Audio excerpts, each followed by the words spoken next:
G'day everyone, welcome to another video. Today we're going to be seeing the Comeng transfer to Geelong.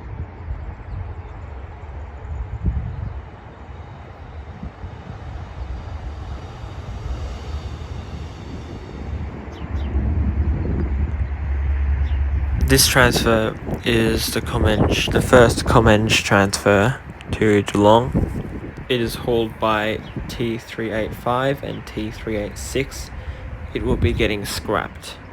The Comeng set being scrapped is 321M, 320M, 363M, and 364M.